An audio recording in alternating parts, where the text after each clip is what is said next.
சாம்பார் பண்ணி உங்களுக்கு போர் அடிச்சிருச்சா, இன்னைக்கு புதுசாக நான் உங்களுக்கு ஒரு சாம்பார் பண்ணி காமிக்கிறேன். இது வந்து என்னென்னு கேட்டிங்கன்னா, இதுக்கு பேர் அரைச்சி விட்ட சாம்பார். பொதுவாக பிராமின் வீட்டில் தான் நீங்கள் ஜாஸ்தி பண்ணுவாங்க.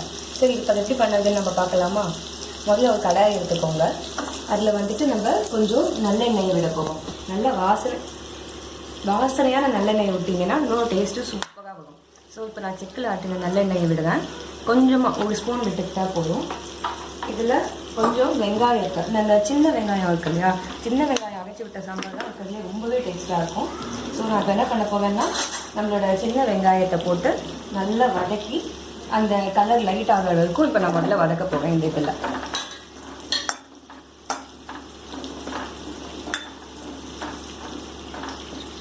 கலர்லாம் மாறி ஒரு டிரான்ஸ்லூசண்ட்டாக நல்லா பளபளன்னு ஆயிடுச்சு வெங்காயம். ஸோ இந்த ஸ்டேஜில் நம்ம அந்த வெங்காயத்தை எடுத்து வச்சுருடலாம். இந்த வெங்காயத்தை தான் நம்ம சாம்பாரில் போட போகிறோம். இதுவே வந்து உங்களுக்கு சைஸ் இப்போ இதெல்லாம் சிலது பெருசாக இருக்கு இல்லையா, அதெல்லாம் நீங்கள் சின்னதாக கட் பண்ணிக்கோங்க. நம்ம அவிச்சு விட்ட சாம்பார் பண்ணும்போது வெங்காயம் தான் வைக்கணும்னு இல்லை, தக்காளி விட்டு பண்ணலாம், இல்லை பெரிய வெங்காயத்தை கட் பண்ணி பண்ணலாம், பரங்கிக்காய் போட்டு பண்ணலாம். அந்த மாதிரி நம்ம சாதாரணமாக சாம்பாருக்கு போடுற எந்த காயை வச்சு வேணாலும் இந்த அவிச்சு விட்ட சாம்பார் பண்ணலாம். ஸோ இப்போ நான் இதை எடுத்து வச்சுக்கிட்டேன். இப்போ அந்த எண்ணெயோடையே இருக்கும் இல்லையா அந்த சட்டி, அதில் நான் இப்போ என்ன பண்ணுறேன்னா, ஒரு ஸ்பூனு உளுந்து, ஒரு ஸ்பூன் கடலைப்பருப்பு, ஒரு ஸ்பூன் தனியா, அப்புறம் ஒரு 7-8 வத்த மிளகா போடுவேன். இது வந்து அளவு என்னென்னா ஒரு அப்ராக்சிமேட்டாக 4 பேருக்கு வர மாதிரி நான் பண்ணுறேன். உங்களுக்கு இன்னும் கம்மியான இதுக்கு வேணும்னா வத்த மிளகா கம்மியாக போட்டுக்கோங்க. இந்த மிச்ச சாமான் போடுங்க இல்லையா, அதுவும் கம்பேரிட்டிவ்லி ஒரு 3/4 ஸ்பூன் போட்டுருந்தா போதும். இப்போ இந்த வத்த மிளகா தான் நம்மளுக்கு மொத்த சாம்பாருக்குமே காரம். அதனால் உங்கள் நீடுக்கு தேவையான மாதிரி ஒரு 10 கூட போடலாம். நான் இப்போ வந்து ஒரு 8 வத்த மிளகா போட்டுருக்கேன். உங்களுக்கு வேணும்னா நீங்கள் 10-12 கூட போட்டுக்கலாம், உங்களோட வீட்டு காரம் என்னங்கிறதுக்கு தகுந்தாப்புல. ஸோ இப்போ நம்ம இதை நல்லா வதக்கிட்டு என்ன பண்ண போகிறோம்னா, இதை ஆற வச்சுட்டு அரைக்க போவோம். இதை அரைக்கும் போது நம்ம இன்னும் ஒரு 2 சின்ன வெங்காயத்தையும் சேர்த்து அரைச்சோம்னா டேஸ்ட் இன்னுமே சூப்பராக இருக்கும். ஸோ இதை நல்லா வதக்கிக்கோங்க. அதே மாதிரி ஸ்லைட்டாக இந்த ஒரு ப்ரௌன் கலர் மாதிரி வரணும், அப்போ தான் கடுக்காமல் இருக்கும். இல்லாட்டி கொஞ்சம் அப்படியே நசனசான்னு இருக்கும். இதை நம்ம நல்லா வதக்கிட்டு அப்புறம் அணைச்சி ஆற வைக்க போகிறோம். இது நல்லாவே வதங்கிடுச்சு. உங்களுக்கு கலர் பார்த்தாலே தெரியும், நல்லா ப்ரௌனாக ஆகிடுச்சு. நம்ம ஆரம்பத்தில் இருந்ததுக்கு இப்போ கலர் பார்த்திங்கன்னா உங்களுக்கு கோல்டன் ப்ரௌன் ஆகிடுச்சு இல்லையா, மீன்ஸ் நல்லாவே சூடாகிடுச்சு. நம்ம மிளகாவும் பாருங்கள் நல்லா அப்படியே பளபளன்னு ஆகி கொஞ்சம் லைட்டாக டார்க்காகவும் ஆகிடுச்சு. இந்த ஸ்டேஜில் நம்ம இதை அணைச்சிட்டு ஒரு தட்டில் இதை போட்டு ஆற வச்சுக்கலாம். நம்ம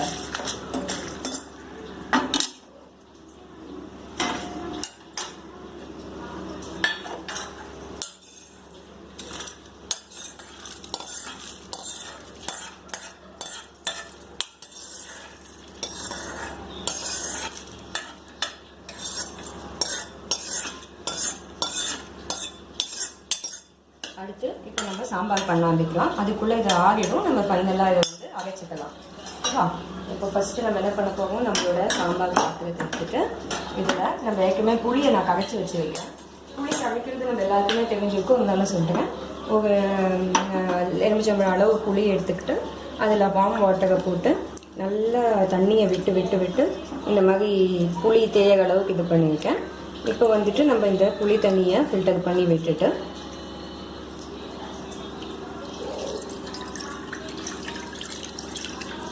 மிச்ச புளியவும் நான் லைட்டாக கரைக்க போகிறேன்.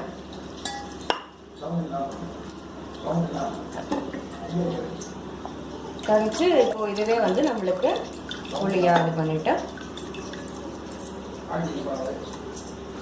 கரைச்சி விட்டாச்சு.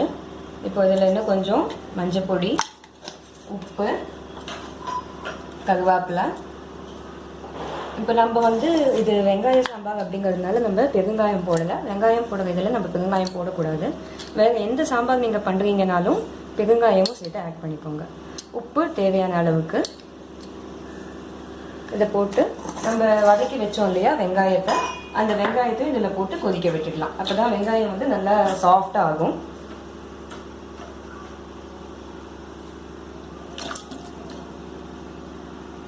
இப்போது இது நல்லா கொதிக்கணும். இப்போ இந்த இதில் கொதித்ததுக்கப்புறமா நம்ம வேக வச்ச பருப்பு இருக்கு இல்லையா, அந்த பருப்பை இதில் போட்டு கலக்க போவோம். ஸோ இப்போதைக்கு இதை முதல்ல நல்லா கொதி வரட்டும். டைத்தில் இப்போ பார்த்தீங்கன்னா நம்ம அரைச்சி விட போவோம். ஸோ அதுக்கு வந்து நம்ம வதக்கின சாமான்கள், இதோட கொஞ்சம் வெங்காயம், அது இல்லாமல் ஒரு 2 பீஸு தேங்காயும் சேர்த்து அரைக்க போகிறேன். அப்போ இன்னும் டேஸ்ட்டு நல்லாயிருக்கும். வெங்காயம் எடுத்துக்கிட்டிங்கன்னா ஒரு 7-8 பத்தை இருக்கிற மாதிரி போட்டு வைக்கேன். இதுக்கப்புறம் இதை நம்ம அரைச்சி ஃபைனலாக பருப்பெல்லாம் போட்டதுக்கப்புறம் கொதிக்க விட போகிறோம். இப்போ பார்த்தீங்கன்னா நம்ம சாம்பார் நல்லா கொதி வந்துடுச்சு. இந்த புளி தண்ணி வெங்காயம் எல்லாம் போட்ட சாந்து வந்து கொதி வந்துடுச்சு. ஸோ இப்போ நம்ம ஏற்கனவே பருப்பு வேக வச்சு எடுத்துருக்கோம் இல்லையா, இந்த ஸ்டேஜில் நான் இந்த பருப்பை ஆட் பண்ண போகிறேன்.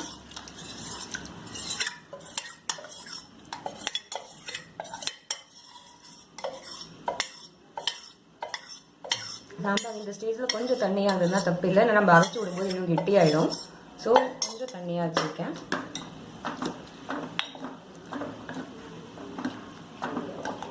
இப்போ நம்ம பருப்பு போட்டு அது நல்லா சேர்ந்துக்கணும் இல்லையா, அதனால் திரும்ப பருப்பு போட்டதுக்கப்புறமா ஒரு 2 to 3 minutes நல்லா கொதிக்க விடலாம். மீன்வேல் நான் என்ன பண்ணியிருக்கேன்னா மிக்சியில் நம்மளோட அந்த தேங்காய் மிளகா நம்மளோட அந்த பருப்புகள் எல்லாத்தையும் சேர்த்து நம்ம சட்னி பண்ணுவோம் இல்லையா, தேங்காய் சட்னிலாம் அந்த ஒரு கன்சிஸ்டன்சிக்கு அரைச்சி வச்சுட்டேன். ஸோ இப்போ அடுத்து என்ன பண்ண போவோம்னா நல்லா பருப்பு சேர்ந்துட்டதுக்கப்புறமா இந்த அரைச்சி விட்டதை நம்ம இதில் விட போவோம். நம்ம சாதாரணமாக இந்த மாதிரி சாம்பாரை பண்ணி சாம்பார் பொடி போடுவோம். இந்த இடத்துல நம்ம அந்த சாம்பார் பொடியை பண்ணுற விஷயங்கள் எல்லாத்தையும் சேர்த்து தேங்காயோடு சேர்த்து அரைச்சிட்டு அதை போட போகும். அதுதான் டிஃப்ரென்ஸு. ஆனால் டேஸ்ட்டு நல்ல டிஃப்ரெண்ட்டாக இருக்கும். டேஸ்ட்டில் நல்லா சேர்ந்துடுச்சு, பருப்பு புளி எல்லாமே சேர்ந்துடுச்சு. இப்போது நம்ம வந்து இந்த அரைச்சி விட்ட தேங்காயை நல்லா போட போகும். தேங்காய் மசாலா சாமான் எல்லாம் சேர்த்ததை நம்ம போட்டு கட்டி வராமல் சேர்த்து விட்டுடணும்.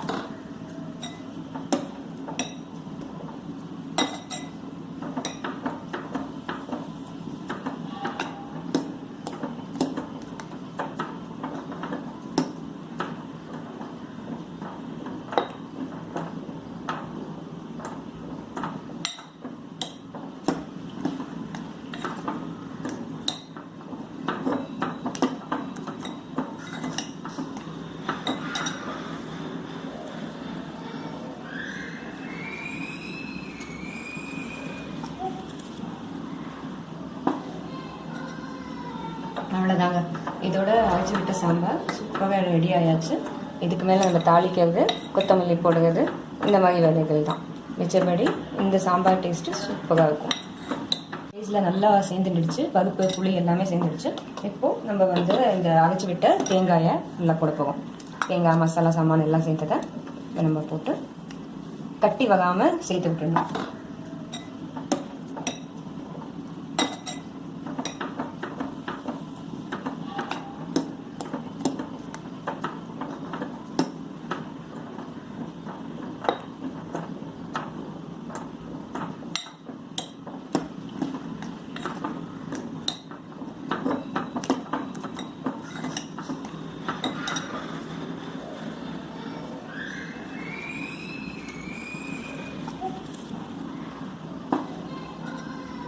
அவ்வளோதாங்க, இதோட அரைச்சி விட்ட சாம்பார் சூப்பராக ரெடி ஆயாச்சு. இதுக்கு மேலே நம்ம தாளிக்கிறது, கொத்தமல்லி போடுறது, இந்த மாதிரி வேலைகள் தான். மிச்சபடி இந்த சாம்பார் டேஸ்ட்டு சூப்பராக இருக்கும். கொதிச்சிடுச்சு, ஸோ அணைச்சிட்டேன். இப்போ அடுத்தது வந்து தாளிக்கிறது மட்டும்தான். இப்போது இதுக்கு நல்லா நெய்யில் கடுகு மட்டும் போட்டு தாளித்தாலே போதும். அதில் கொஞ்சம் கருவேப்பிலை போட்டுக்கலாம், நல்ல வாசனையாக இருக்கும்.